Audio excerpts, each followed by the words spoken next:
kicking a few ideas around the office. I'll kick you around the office. One of our directors was saying, you guys use canes all the time. And we're like, well, yeah. It's cane masters. Exactly.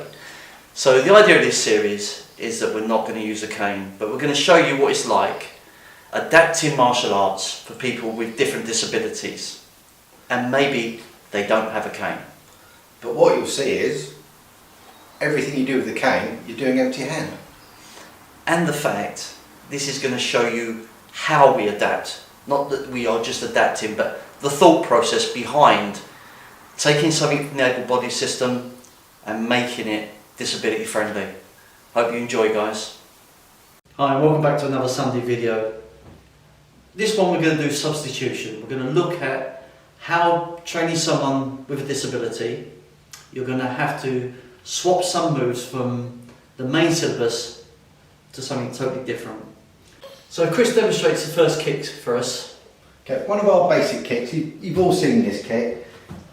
Weight on the back leg, knee crush adaptation, cat stance, knee slightly bent, no weight on the foot, and you're lifting the knee and flicking the groin at the same time. So rather than up, kick, it's a short flick motion. You may be on the retreat, or if someone's really close, it's a very difficult kick to see. It's a very basic kick, but like all basics, very, very useful.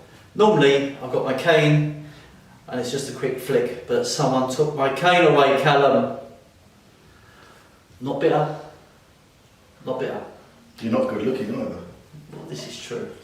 And the second kick, this is old play school, sort of around the schoolyard and giving people Charlie horses, otherwise known as roundhouse kick, washigeri. There's lots and lots of variants of this kick depending on your style. And what we're aiming for in this instance is aiming for the nice dead leg spot, either the inside or the outside of the thigh, roughly where the fingertips are, gallbladder 32. I've had many of these as a kid. Yep. You can do it off the front foot, you can do it off the back foot, there's ways of rotating your hips and shoulders, but what you're looking for is this circular motion, bringing the leg around and kicking.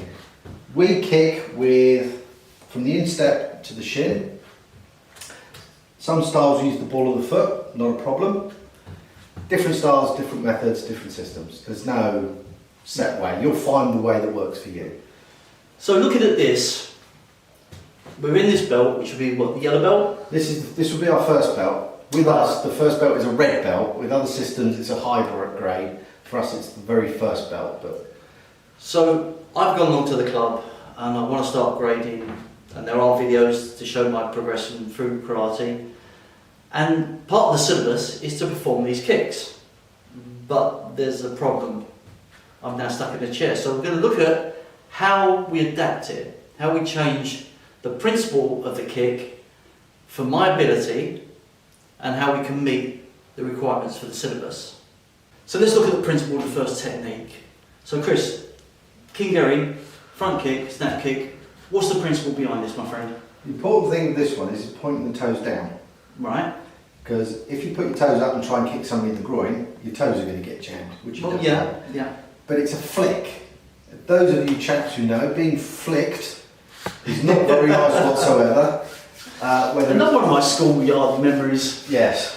It's been all better today. So what you're looking for is this nice snapping, flicking motion rather than a big solid hit.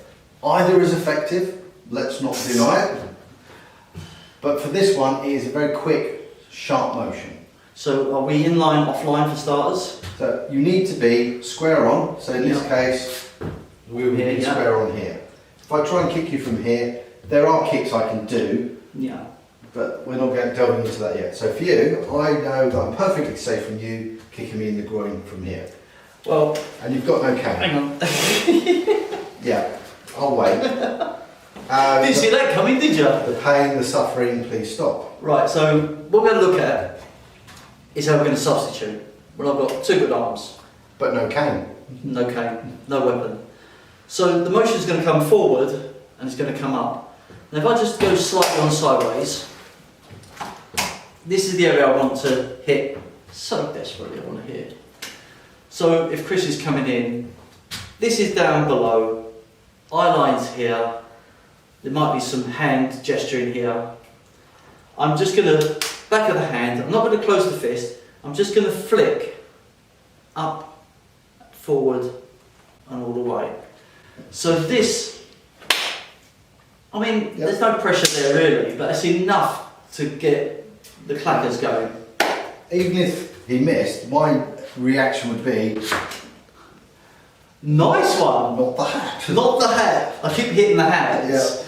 He loves his hat. So even if it doesn't connect, you're still going to get a reaction, which that's put me off balance, I've put him in range. So even though I'm not kicking, would that be an acceptable principle to use for a substitution for King Gary? Well, this is it. Principle is, it's a flick to the groin. From that position, it does what it says on the tin. Haven't got use of your legs for this motion, but you've got the same. Yeah. Even if you can kick, it's very useful if you're this close to. Just give a little. You'll get the same reaction. So yes, we can use that. We can use that principle for the first one. Now we're going into the second one, which was the roundhouse. Now, this outside of the thigh here, as Chris says, roughly around where his fingertips are, there's a nerve that runs all the way up here. You hit it hard enough, you hit it right, you catch it just perfect, and the whole leg is dead. It is really horrible. So I'm looking at the outside principle of this technique to hit here. Again, if Chris is coming through, sometimes the hands are out here, sometimes they're up here, sometimes they're already coming in. Now, my right hand is stronger than my left hand. I'm right hand dominant. But I can, if the hands are up, I can from here come underneath into a hammer fist, straight in that area. Another thing you could do, if the hands are here, use the left hand in a circle motion to come through, pull them off, and now you've exposed this area here.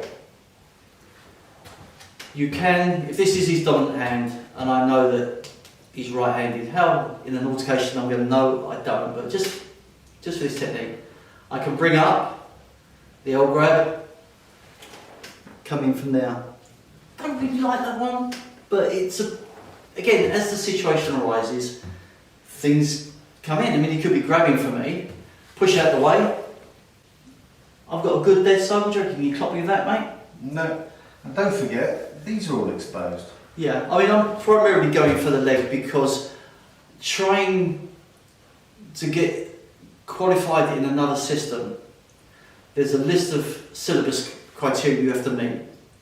And it is a little bit thing for me, and it is personal, is that I like to try and do as much as I can out of the syllabus. I don't like just saying, well, I can't kick, so I'm not doing any kicks. I'm not going to do that, I'm not going to do this, I'm not going to do that. That's not me. I'd rather substitute something in than just say, well, I don't kick, Chris, I don't go on the floor, so I can't do any of that. So the two principles, the recap on two principles is the front line, inline flick, and the roundhouse into two strikes. So we know we can substitute our kicks now. Again, hands. People have hands missing. People have had problems with grip strength. Can't do fists. Again, I've shown you. Empty hand. We have a friend, Mark Beersall, who has one hand missing. Does Wing Chun fantastically. Again, hit with the back of the forearm. That works well, that works well.